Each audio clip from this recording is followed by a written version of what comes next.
So we're about to embark on our 2 week long assignment of crosshatching. But before we do that, I wanted to take a look at this one slide and talk a little bit about review, about the 4 different things that we've covered so far, the main ingredients. So if you look at this closely, particularly those 2 trees in the foreground, you can see evidence of gesture, sort of those light lines that were laid down quickly as a way to sort of sketch out their shapes. And then if you look closer, you can see that there were slow felt lines applied over the top of those. Not always adhering to those gestures because, of course, once you slow yourself down and become more careful, you can deviate from those gestural or sketchy marks that you first lay down. Of course, there's also a positive and negative space relationship between the canopy of the leaves and the under canopy of those trees. You can kind of see they fit together like puzzle pieces. And value, which most notably in the under canopy, you can see that values have been built up down here to create stuff, to create different lights and shadows. Notice though that the values have been created with a type of hatching. The artist's mark making or the lines of the pencil are quite evident. They've been applied and left there as a sort of stylistic choice. And that's what we're going to start getting into today, talking about our mark making, different ways of doing it, and then turning it into, an assignment. So what is cross hatching? Let's talk about that first. So when you have a singular set of lines that are all going in one direction, that's referred to as hatching, just regular hatching. And you notice if those lines are close together, they create sort of a visual gray. They create a tone, right? A value tone. Now, if you want that tone to get darker, of course, you either add more lines in the same direction or you go in different directions, which is referred to as cross-hatching, lines that go in different directions from one another and overlap. And as you step away from this, if you get further away, you don't really read them so much as lines, you see them more as tonal values. But when you get up close, you can see the artist's hand in the work. Here's another great example of cross-hatching. These eggs, all the shadows are created by, the cross-hatching of lines. And the edges of the form, I want you to notice, have not been over-illustrated. No contours have been added on here as a way to describe the outside edges of these eggs. And why is that? And why does it work? Well, the truth is we're all intelligent beings, and when we look at these, we recognize them as eggs. And even though the white of the back of this egg pretty much blends into the white of the background, we can still our minds just fill in the gap. And that's something that I want you to consider. You don't need to over illustrate your objects to show everyone what it is. If anything, it's kind of insulting. It's like you don't need to illustrate every single little aspect of what you see.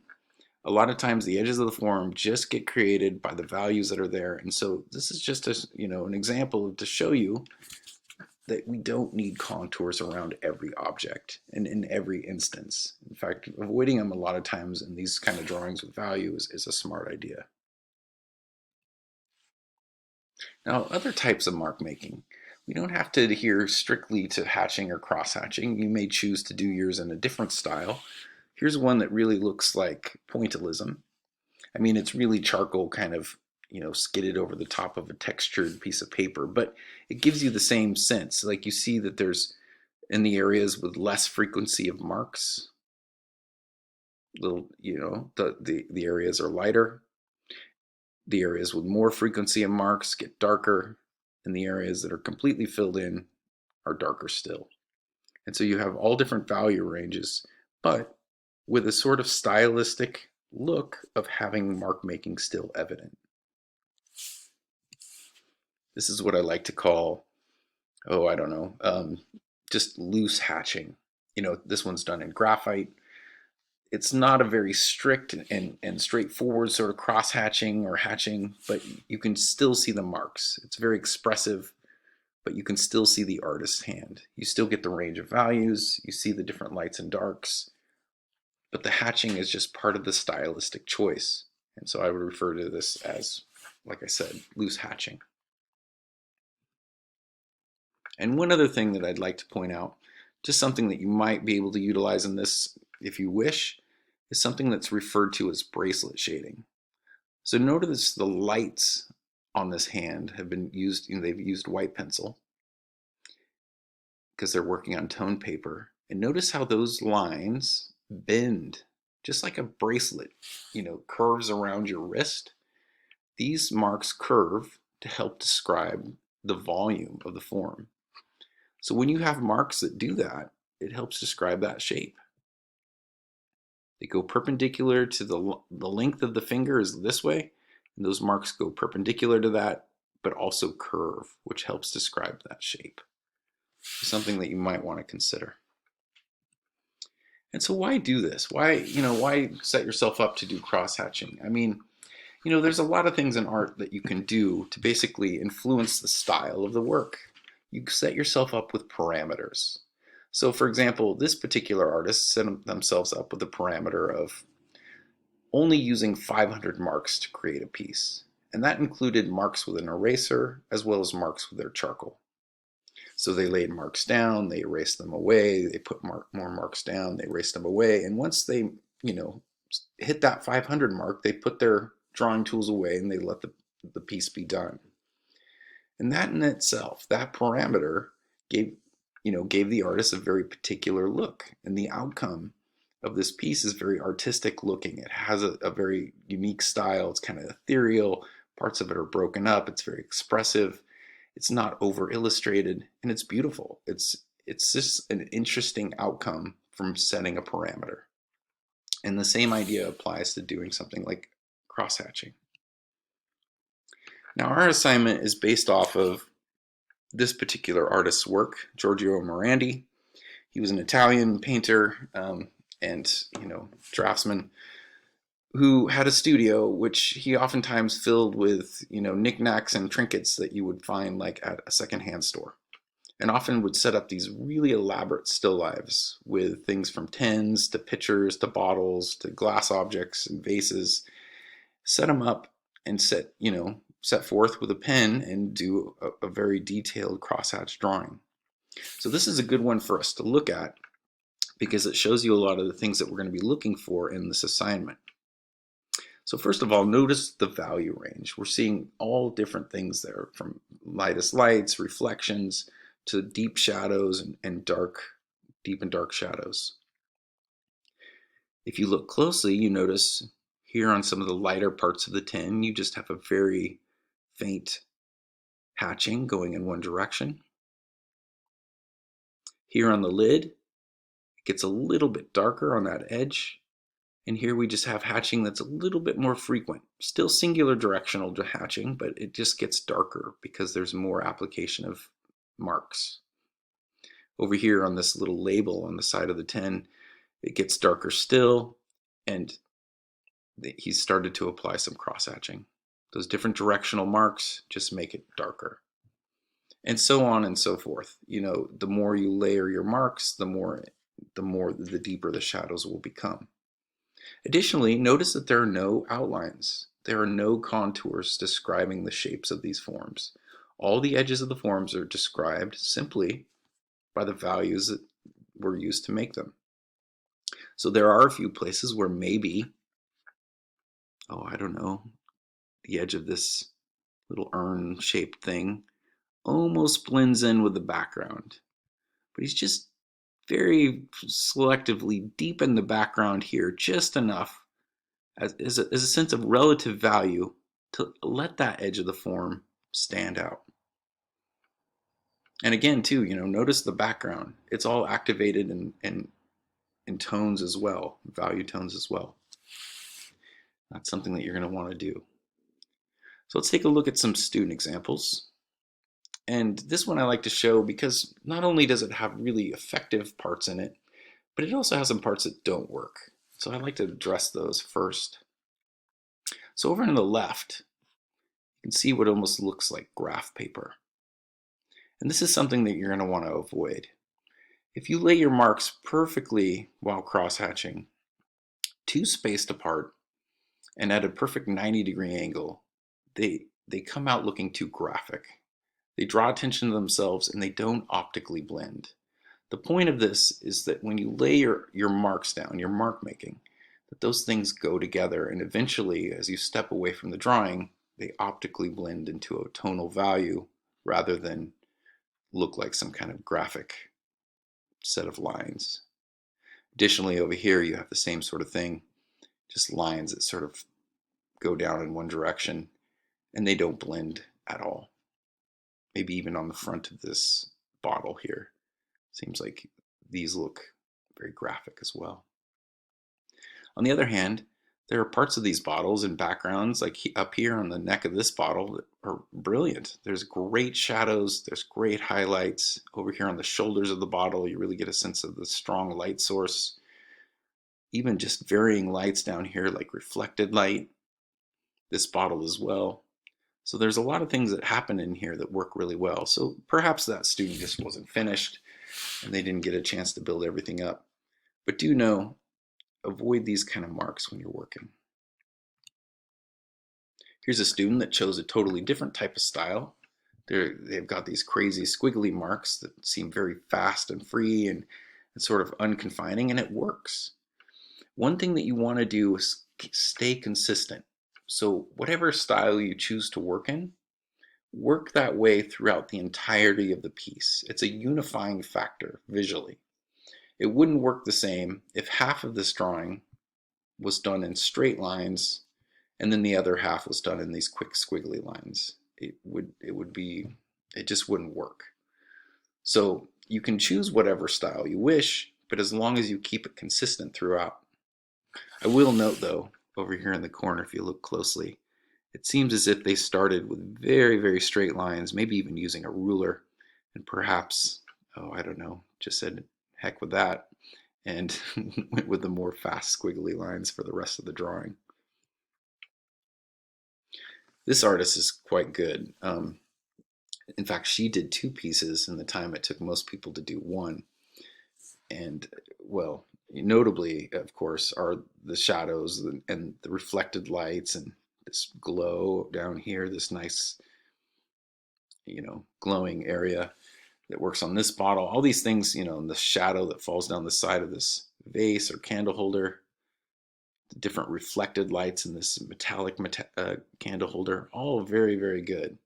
But I like to point this one out too because of the background. Notice the marks are consistent all the way from this edge of the border all the way through to this. All the way down, carefully stopping once you reach the object, and then starting on the other side, going down. Those were made with a ruler. So if you have a long ruler, you could use this technique. If you wish to fill your background in with long, consistent lines, you can do that. You'll just have to be careful of one thing, and that's just to remember to stop every time you reach one of your objects of your still life. The other thing that you have to kind of be careful of is as you use these rulers, the heat and the ink the ink starts to heat up as you're using that roller ball, and you'll start to get kind of like, ink goobers on the end of your pen. So you might want to wipe those off from time to time on a separate piece of paper. But the ruler is a good way to get these consistent backgrounds. Here's the same artist, same student, and for this background she used something that was a little bit different, which I like to call sort of the chaotic basket weave. There's enough chaos to it that it feels sort of, I don't know, natural, but at the same time it's, sort of controlled in the sense that they tied it together in a way that looks like she made it do what she wanted it to do. And essentially with this method, you don't have to use a ruler. You just use a series of small marks, small hatching areas, and then just keep popping and weaving them together until they all seem sort of consistent. And that's another good choice as a way of doing a background. Another really good example from a student is this piece right here. So many great value indications, from the highlights or the bright lights on the top of this pedestal, bright highlights on the mouth of this pitcher, as well as on the rim, to the very subtle glow down here. It's just a step darker. You know, the shadow on the piece, the cast shadows, and these glass pieces over here.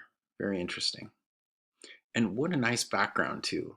You notice they've kind of artistically, I don't know, influenced it and, you know, changed it to have almost like as if there's steam coming out of the top of these vessels. Very, very cool.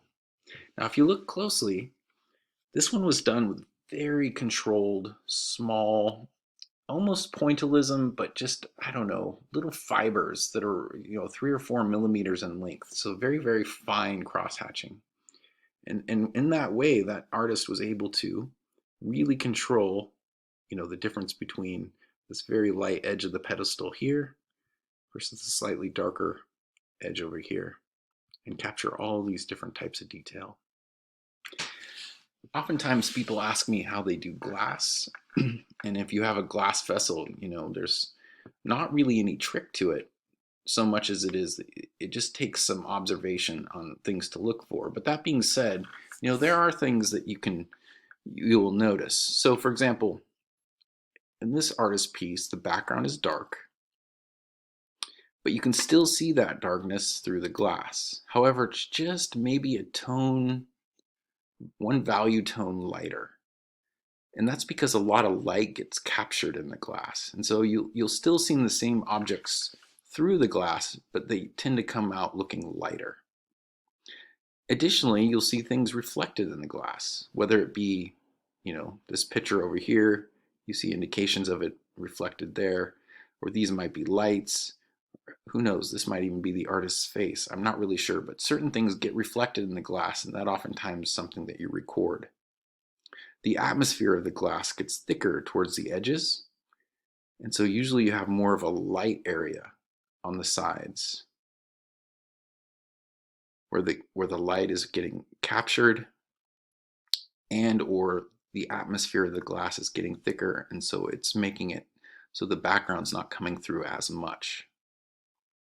Additionally, you know, refraction. So if the edge of the pedestal is going through here, it starts to look like it's refracted, and it bends and it changes the shape of the things that you see through it. It kind of goes over in this direction, even though the pedestal is actually up here, just a few millimeters higher. So seeing things like that is very indicative of what glass looks like. And of course, too, more transparent shadows.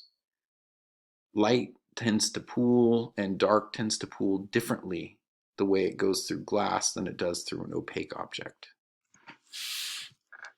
Another great example, a beautiful piece. I love it. It looks just so good. So many different value tones, just so much stuff being indicated here, just the glow on the bottom of the spout of this picture. So many different good stuff. Let's see, let's look at it closer.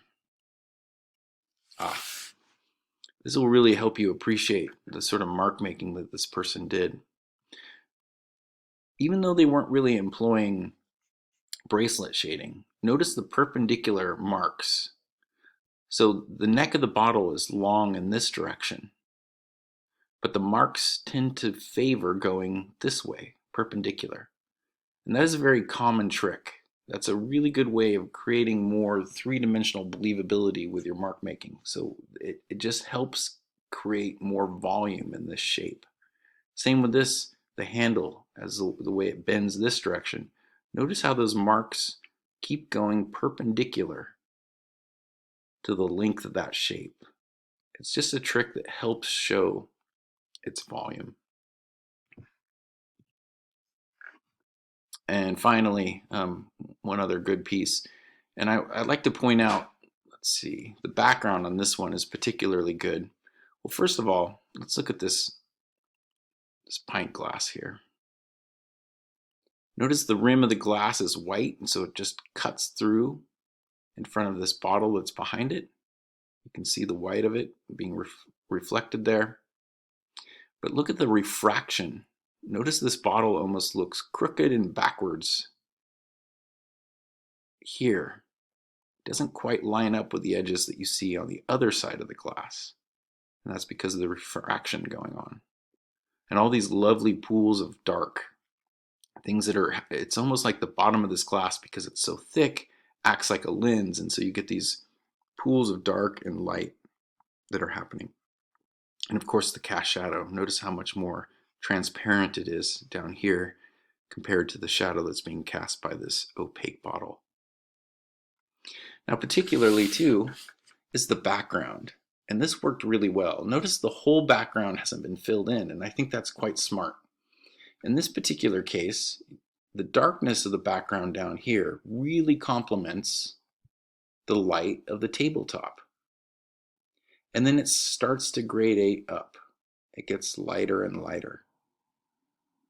And that works perfectly when you get up here to the top of these bottles that are in a lot of shadow. Notice the contrast, the darkness of the tops of these bottles really work well with the lightness back here versus the darkness down here really complements, the reflected light on the sides of this bottle and the tabletop itself. So it works really well.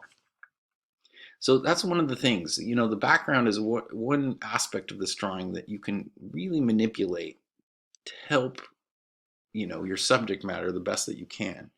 You can play around with different ideas. In fact, I recommend coming back to this video if you need suggestions. As you're working and you're starting to kind of start working on your background, you might want to come back to this and look at these examples and try to come up with one that works for you.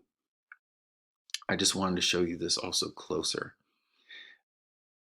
Even though this piece from a distance has a lot of, it looks very precise, when you get up close, you notice the hook and loop shape of the marks that he's making. You can tell that his hand is moving rapidly.